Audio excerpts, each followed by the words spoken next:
As the second decade of Liberty football began in 1983, Liberty Baptist became a full-fledged member of the NCAA Division II, accepting membership in the East Coast Athletic Conference. The move made them eligible for postseason play. Then on May 30th, 1984, Morgan Hout was tabbed as the fourth head football coach in program history. His tenure would be marked by both triumph and testing. Wide receiver Fred Banks became Liberty's first ever NFL draftee, selected by Cleveland in the 8th round of the 1985 draft. That fall, the Flames defeated in-state foe James Madison for the very first time.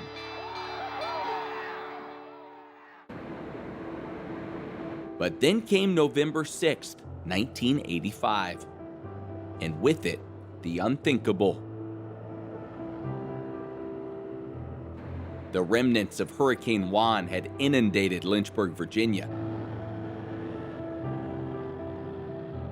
The James River crested at 20 feet above flood stage. Treasure Island didn't stand a chance.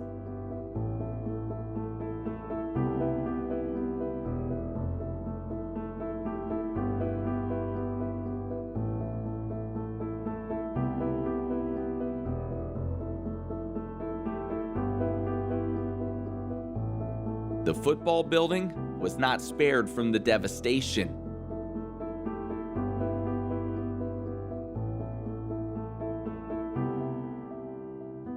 As Coach Morgan Hout surveyed the damage, reality quickly set in.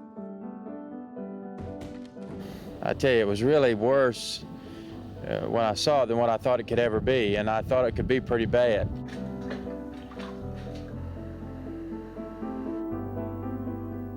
I really don't believe that any of it is salvageable. I really don't. Just from seeing it in there today, the way it was strewn around and thrown around and damaged, and I mean, I would not put a young man in that equipment.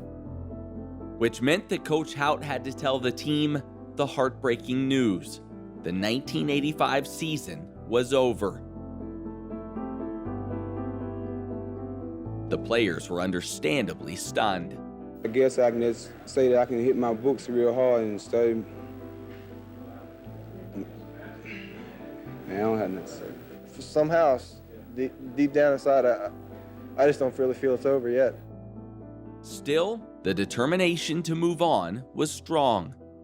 We're by no stretch of the imagination down or discouraged. We just feel like the Lord's going to use this as a stepping stone, and we're excited. And that excitement was rekindled when Kelvin Edwards was selected by the New Orleans Saints in the 4th round of the 1986 NFL Draft. Also in 1986, Wayne Haddix was named Liberty's first All-American. He would end up in the NFL, playing in the Pro Bowl in 1990 while a member of the Tampa Bay Buccaneers. In 1988, the Flames continued their upward climb when they joined Division I AA. They proved that they belonged there by ending the first season with a national ranking of number 20. Then, just before Christmas of 1988, the program would turn to the NFL for its 5th head football coach.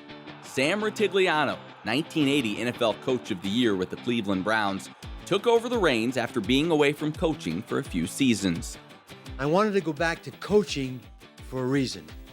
And the reason is I feel like there's a light inside me that this university represents all the things that I believe in.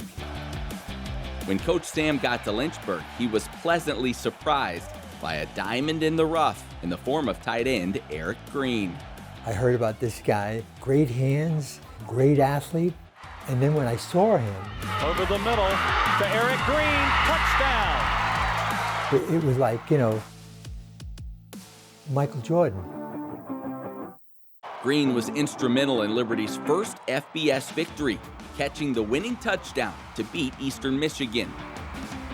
After his standout season, Green became the first Liberty player to go in the first round of the NFL Draft as the 21st overall pick by the Pittsburgh Steelers. Donald Smith joined Green that year, selected in the 10th round by Minnesota. It was the first time that 2 Liberty players were drafted into the NFL, in the same year. But perhaps the most important event of the second decade was the construction of an on-campus stadium in 1989. The 12,000-seat facility opened as a crowd of 12,750 watched the Flames defeat Towson State 38-17. Still on his feet, 10-5, touchdown. This would be the first baby step towards the state-of-the-art facilities that we see today.